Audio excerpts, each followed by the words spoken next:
Hello learner, my name is Ruchi Gupta. Welcome to my channel Ruchi eco classes. इस video में हम mathematical economics के previous year question करेंगे। और अगर आपको जो है वीडियो पसंद आया होगा तो आप उसे बेल आइकन ज़रूर दबा दीजिएगा, ठीक है। तो नेक्स्ट स्टार्ट करते हैं हम लोग। If marginal propensity to import is 0.1, तो मार्जिनल प्रोपेंसिटी टू इम्पोर्ट 0.1, ठीक। और marginal propensity to consume is 0.7, तो what will be the value of income multiplier, ठीक। तो इसने इनकम मल्टीप्लायर यानी कि के वैल्यू, जिसको हम एक्सपेंडिचर मल्टीप्लायर भी बोलते हैं, इसकी वैल्यू पूछा है, ठीक। तो हम सॉल्व करते हैं।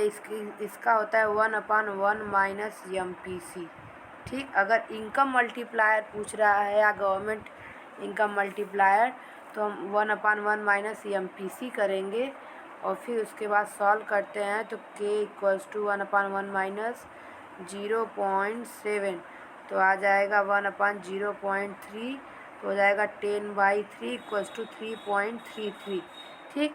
तो आंसर हो जाएगा 3.33।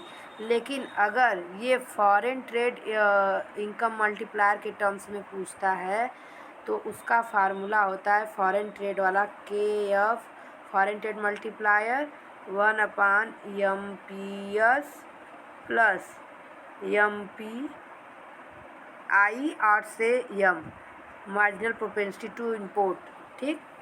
तो MPS, तो हमें MPC दिया है तो हम MPS निकालेंगे। तो 1/1 माइनस MPS की वैल्यू होगा 1 माइनस MPC, तो आ जाएगा यहाँ पे 0.3 और प्लस 0.1, ठीक। तो हो जाएगा 1/0.4, ठीक। तो 0.4 होगा तो आ जाएगा इक्वल्स टू 10/4, और इसको सॉल्व करेंगे तो आ जाएगा 2.5। तो यहाँ पे इसने क्लियरली बोला नहीं है कि ये फॉरेन ट्रेड मल्टीप्लायर पूछ रहा है या गवर्नमेंट इनकम मल्टीप्लायर पूछ रहा है, ठीक। तो गवर्नमेंट इनकम मल्टीप्लायर तो 3.33 हो जाएगा, और जो है कि फॉरेन ट्रेड मल्टीप्लायर तो 2.5। मैंने दोनों आपको बता दिए और दोनों कर दिए। और एक फार्मूला पूछता है टैक्स मल्टीप्लायर का, गवर्नमेंट मल्टीप्लायर और किन्स का बैलेंस बजट मल्टीप्लायर, तो ये सब इम्पॉर्टेंट है। किन्स का गवर्नमेंट बजट मल्टीप्लायर होता है, वो होता है MPC अपान MPS, और ये हमेशा बैलेंस होना चाहिए, 1 होना चाहिए, क्योंकि जितना वो गवर्नमेंट एक्सपेंडिचर करती है, मतलब टैक्सेशन से गवर्नमेंट जितना रेवेन्यू अर्न करती है वो उतना एक्सपेंडिचर कर देती है, जिससे कि हमारा जो मैक्सिमम सोशल वेलफेयर है, वो सेक्रीफाइस है, वो equals to maximum social welfare के बराबर हो जाए, ठीक। तो हम नेक्स्ट क्वेश्चन अभी स्टार्ट करते हैं। दूसरा हो गया, हाँ। A bag contain 5 red, 7 white, 3 green balls. One ball is randomly drawn from the bag. What is the probability that is green? तो ग्रीन हमारे बॉल होने की प्रोबेबिलिटी यहाँ पे कितनी होगी? 3 होगी। और टोटल हम बॉल निकालेंगे 5 + 7 + 3, तो हो जाएगा 3 डिवाइडेड बाई 15, हो जाएगा 1/5। आप इसको ऐसे भी कर सकते हैं, 3C ऐसे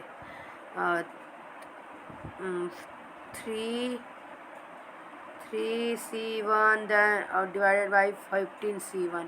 फिर इसको सॉल्व करेंगे 3 फैक्टोरियल, और फिर हो जाएगा 1 फैक्टोरियल, 3 - 1 का वर्ड, ऐसे फिर ऐसे करके। तो ये थोड़ा लंबा प्रोसेस होता है और हमें पेपर में 1 ही मिनट होते हैं, तो इसलिए मैंने आपको डायरेक्ट शॉर्टकट मेथड बताया। नेक्स्ट स्टार्ट करते हैं। In a distribution mean is 14, mode is 16, standard deviation is 10, then the coefficient of skewness will be. तो जो बाउले का है मीन और मोड दिया होता है, तो उसमें जो फार्मूला होता है मीन माइनस मोड अपान सिग्मा। ठीक, तो और जो हमारा मीडियन के टर्म्स में होता है तो वो होता है 3 मीन माइनस मीडियन अपान सिग्मा। आप यहाँ पे वैल्यू रख देंगे ना मीडियन की, क्या होता है 3 मीडियन माइनस 2 मीन, तो वहाँ से सॉल्व करके निकल जाएगा।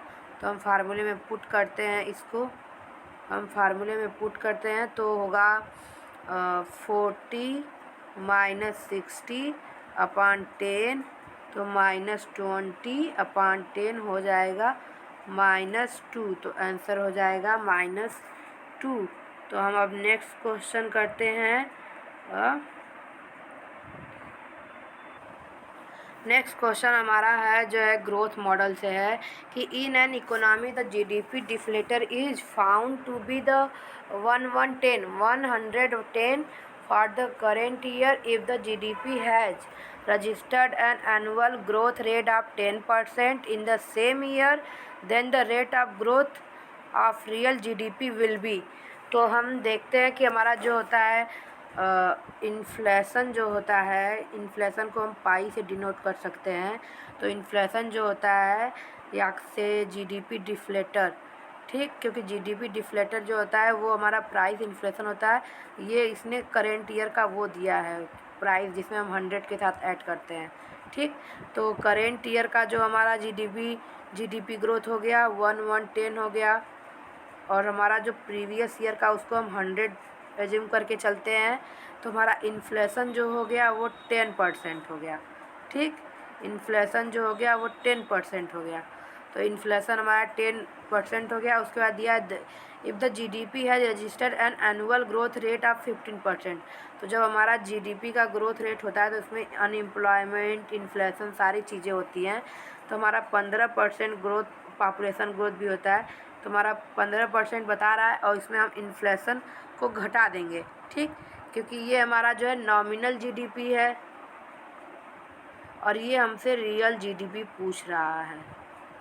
तो नॉमिनल में फिर तो हम एक्चुअल जो करेंट है फिर उसमें से जो हमारा इन्फ्लेशन है वो घटा देंगे तो वो 10% हो जाएगा। आंसर आएगा हमारा 5%। तो आंसर ये हो जाएगा। नेक्स्ट क्वेश्चन, और जो है ये वाला क्वेश्चन भी है जो हमारा ग्रोथ से रिलेटेड है। तो इसने दिया है assuming an agricultural growth rate of 4% per annum in India, what will be its contribution to the country's GDP growth rate with a 20% contribution of the agricultural sector to GDP. तो हमारा जो agriculture का growth rate है वो हमारा 4% है। ठीक, और ये इसके साथ बोल रहा है कि जो हमारा टोटल ग्रोथ अगर हम एज्यूम करते हैं मान लीजिए तो वो 100% है। ठीक, एज्यूम किया हमने, और इसने पूछ रहा है कि what will be its contribution, मतलब हमारा एग्रीकल्चर का कंट्रीब्यूशन इस 100% जीडीपी में कितना है। तो इसने दिया है यहाँ पे कि what will be its contribution to the country GDP growth rate with 20% contribution of the agricultural. तो ये मतलब ये जो 4% है, इस 4% को ये 20% कह के चल रहा है, यानी कि ये जो हमारा 20% है इसको वो 100 बोल रहा है।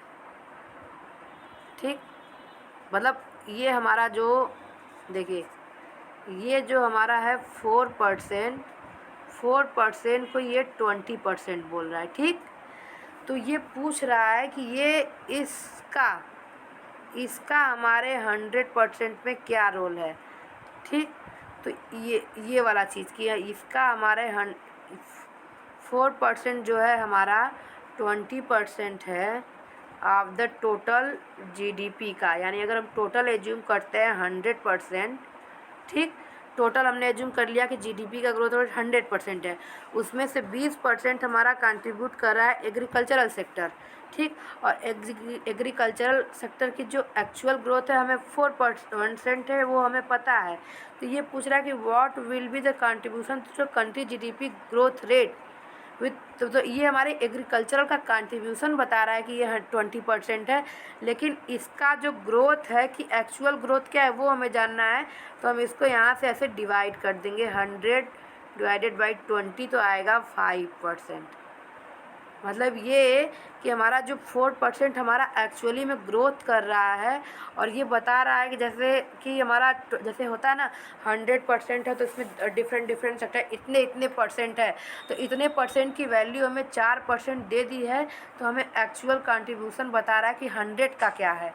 मतलब 20% की वैल्यू हमें 4 दे दी, तो 100 का हमसे पूछ रहा है। ठीक, तो वो यही है कि हमारा आ जाएगा 20/100 5, तो हमारा आ जाएगा 5%। अब हम नेक्स्ट क्वेश्चन स्टार्ट करते हैं। Given the market model with the demand and supply function as under. तो ये कावेब मॉडल का है, अक्सर करके क्वेश्चन में पूछता है conditions of are stable equilibrium. तो हमारा जो डिमांड और सप्लाई है उस दिया हुआ है यहाँ पे small A is less than 0, और ये सप्लाई है ए जो है हमारा ग्रेटर देन 0। ठीक, तो इसमें हमारा ये वाला कंडीशन सही हो जाएगा, ये वाला, क्योंकि ऐसे ये आएगा तो 1/a हमारा यहाँ पे ये मॉड्यूल दिया है, इसका मतलब कि हम माइनस और साइन को कंसीडर नहीं करेंगे, और ये है तो हमारा यहाँ पे ए ई ऐसे हो जाएगा, इसको हम इधर करेंगे और इसके इधर करेंगे, तो ये वाला हमारा हो जाएगा। और जो है हमारा consider the following diagram with 2 parallel demand curve A B और ए सी। तो price elasticity of demand at equals to point R and S equal नहीं होगा, point R is greater than the point S, point R is less than the point R. तो हमारा यहाँ पे दूसरा वाला पॉइंट जो होगा वो सही होगा कि जो हमारा ओरिजिन के पास वाला होता है उसकी इलास्टिसिटी ज़्यादा होती है, और उसके बगल वाली इलास्टिसिटी यहाँ पॉइंट एस पे कम हो जाएगी।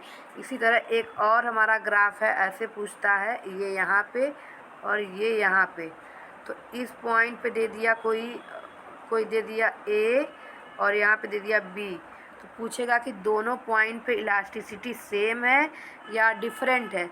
तो यहाँ पे दोनों पॉइंट पे हमारी इलास्टिसिटी सेम हो जाएगी, यहाँ पे भी, लेकिन इस पे जबकि हमारा जो है कि दोनों इलास्टिसिटी कर्व जो है हमारा डिमांड का सेम है, मतलब कह सकते हैं कि पैरेलल है, तो वहाँ पे भी हमारी सेम नहीं होगी। जो हमारी ओरिजिन के पास होगी उसकी इलास्टिसिटी ज़्यादा होगी और इसकी इलास्टिसिटी कम होगी, तो ये वाला पॉइंट हमारा सही हो जाएगा।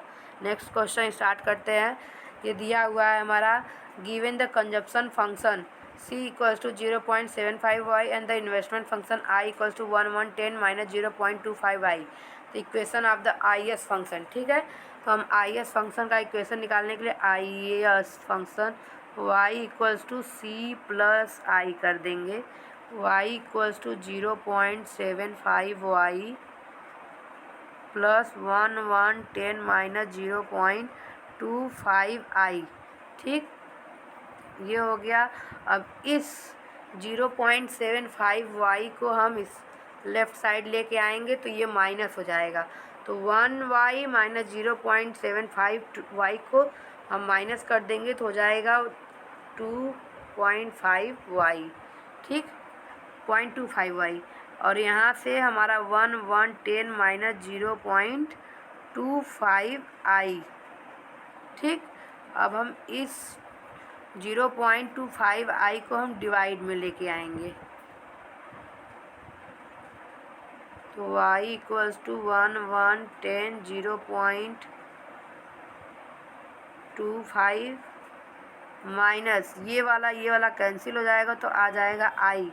ठीक, अब हम यहाँ से इसको रब कर देते हैं, आ जाएगा y equals to 11000 divided by 25 minus I. ठीक, अब हम इसको 25 से 25 से डिवाइड कर देते हैं तो आ जाएगा हमारा 25 चौका 100 माइनस आई, तो हमारा जो फंक्शन होगा ये सेकेंड वाला सही हो जाएगा। ठीक, अब हम चलते हैं नेक्स्ट क्वेश्चन के लिए। अपने वीडियो बहुत लंबी हो जाएगी इसलिए हम जो है अपना वीडियो जो है कि बहुत लंबी हो जाएगी इसलिए हमने उसको नहीं किया क्योंकि वो थोड़ा लंबा है, उसको हम नेक्स्ट वीडियो में करेंगे। हम इस वाले क्वेश्चन को करते हैं। ठीक, और उस ग्रोथ वाले क्वेश्चन को हम नेक्स्ट वीडियो में करेंगे। तो यहाँ पे दिया है, ये इंटरनेशनल ट्रेड का है, तो दिया है in a given situation P X equals to 170, P M equals to 190, Z X equals to 152, then which of the following will be the value of single factorial terms of trade. सबसे पहले मैं आपको बता दूं कि ये किसने दिया है। ये क्वेश्चन बहुत पूछता है और मैच दी फॉलोइंग में पूछता है, जैसे कि income terms of trade, commodity और सिंगल डबल फैक्टोरियल किसने दिया है, इसकी मैच दी फॉलोइंग पूछ देता है और इन चारों के फार्मूले के मैच दी फॉलोइंग पूछ देता है। तो बहुत ही इंपॉर्टेंट है। सिंगल फैक्टोरियल और डबल फैक्टोरियल दोनों जैकब वाइनर ने दिए। तो हम इसके फार्मूले लगाते हैं। तो single factorial terms of trade का हमारा फार्मूला होता है पी एक्स अपान पी एम गुणे जेड एक्स। ठीक, ये हमारा सिंगल फैक्टोरियल का। और डबल फैक्टोरियल तो यहाँ पे हमारा जेड एम हो जाएगा, लेकिन हमें पूछा है सिंगल तो हम इतना ही कर रहे हैं। अब इसको फार्मूले को हटा करके हम इसमें वैल्यू पुट करेंगे। तो पी एक्स की वैल्यू दी हुई है 170, पी एम की वैल्यू दी हुई है 190 एंड 152। सॉल्व करते हैं। 0 0 यहाँ से कैंसिल हो जाएगा, 19 152 8 बार में जाएगा और 8 ऊपर है ये 8 और 17 मल्टीप्लाई बाई 8 तो हो जाएगा 136। तो आंसर आ गया हमारा 136। बाकी जो क्वेश्चन है हम उसको नेक्स्ट वीडियो में करेंगे, क्योंकि वीडियो ज़्यादा लंबी हो जाएगी। अगर आपको वीडियो पसंद आया है तो चैनल को लाइक कीजिए, सब्सक्राइब कीजिए और बेल आइकन को दबाना, बेल आइकन को प्रेस करना मत भूलिएगा।